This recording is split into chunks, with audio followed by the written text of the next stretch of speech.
Let's begin this morning with that conflict, obviously, in the Middle East. President Trump heads to the Situation Room as Israel and Iran trade attacks for the fifth consecutive day. The president got back to the White House this morning after leaving the G7 summit. He left it a little early this morning, and he actually spoke to reporters while he was on board Air Force One about the escalating conflict. And he told them what would happen if Iran were to attack U.S. troops. Listen. Well, we'll come down so hard if they do anything to our people. We'll come down so hard, then the gloves are off so beautifully. Now, I think they know not to touch our troops.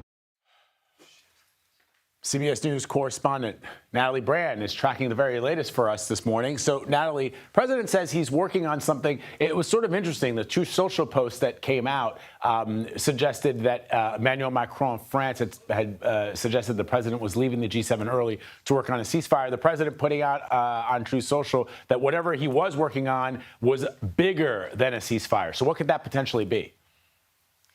That's right, Vlad. He said he wants something much bigger than a ceasefire. He said what he wants is a, quote, real end to the nuclear program in Iran, an end to all enrichment activities. That is a message that has come from the president and from this administration in recent weeks.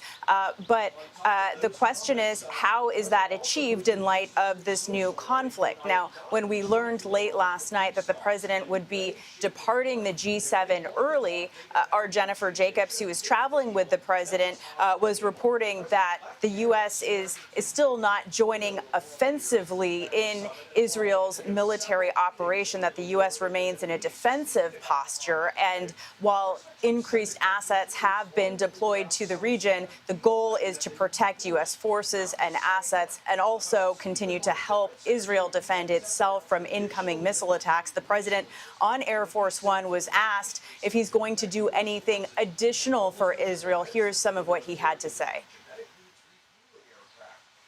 Pretty well. Remember, Iran cannot have a nuclear weapon. It's very simple. We don't have to go too deep into it. They just can't have a nuclear weapon. There's also a question about whether diplomacy could prevail here. There were some reports that Special Envoy Steve Witkoff and/or Vice President Vance could be sent to speak to Iranian negotiators. The president was asked about those reports and said perhaps, maybe, depends on what happens now that he's back in Washington, D.C., Vlad. All right, Natalie, before you go, let me ask you about that tweet that came sort of in the middle of the night from the president where he posted on Truth Social, everyone, I'm paraphrasing here, everyone in Tehran should evacuate immediately. What did that mean? I mean, there are 10 million residents in Tehran. It'd be like asking everyone on the island of Manhattan here in New York City to evacuate. Where would people go? How would people get to wherever they need to go? It's incredibly cryptic, and it must be also incredibly terrifying for the civilians there.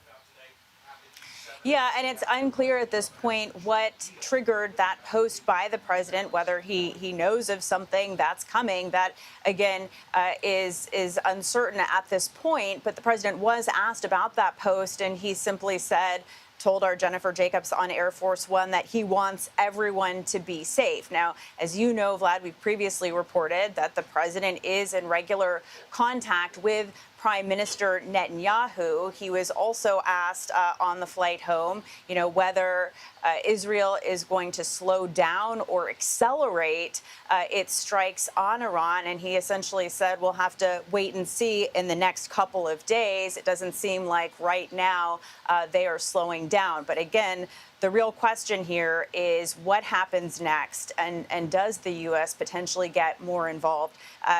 It's really unclear and uncertain right now. All right, Natalie Brand reporting from the White House this morning for us as tensions remain very, very high in the Middle East. Natalie, thank you very much. Appreciate it.